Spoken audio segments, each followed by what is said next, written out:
Öncelikle hepinize merhaba arkadaşlar. Bugün Joker'ın yüzündeki yara izlerinin nasıl oluştuğunu anlattığım bir video ile karşınızdayım. Bugünkü videomuz biraz kısa olacak. Bayram dolayısıyla biraz aksadı video işleri ama bundan sonra eskisi gibi düzenli bir şekilde video gelmeye devam edecek. O yüzden takipte kalın. Video geçmeden önce de destek olmak için abone olmayı ve videoyu beğenmeyi unutmayın. Christopher Nolan'ın The Dark Knight'ı Joker'ın daha gerçekçi bir yorumunu bizlere sunuyordu. Onun karakteristik özelliklerinden biri de yüzündeki yara izleriydi. Bu yara izleri kalıcı bir gülümseme oluşturuyor ve Heath Ledger'ın ikonik DC kötü adamını daha da tehditkar bir hale getiriyordu. Tüm zamanların en iyi süper kahraman filmlerinden biri olarak kabul edilen The Dark Knight, Batman için değerli bir düşman olan Joker'ın en güçlü ve en korkunç versiyonlarından birini bizlere tanıttı. Suçun Palyaço Prensi'nin bu versiyonu yeşil mor kostümde dahil olmak üzere klasik Joker imajının bazı özelliklerini de koruyordu. Ama kendine özgü soluk yüzü, boyanmış ve gülümseme şeklini alan derin yara izlerine sahipti. The Dark Knight filminde Joker'ın yara izlerine bakmamak mümkün değildi ve bu ilgi Joker'ı yara izlerinin ardındaki hikayeyi paylaşmaya itmişti. Yara izlerinin kökenine ilişkin bizlere iki farklı hikaye sunuldu.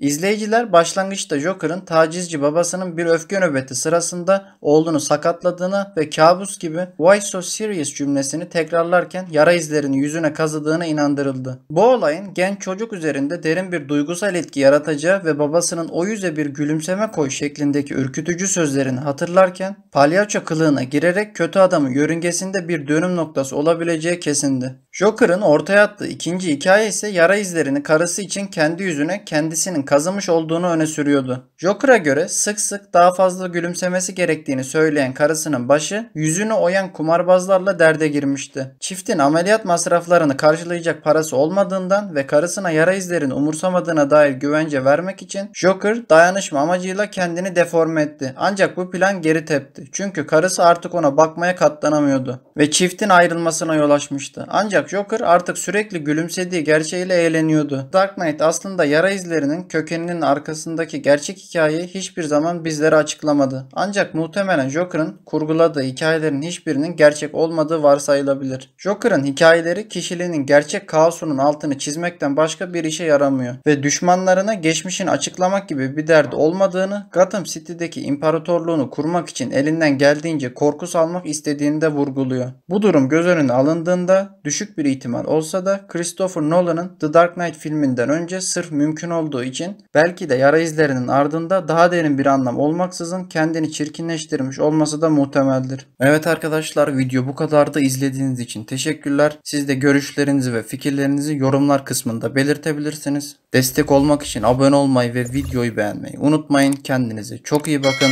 Hoşça kalın.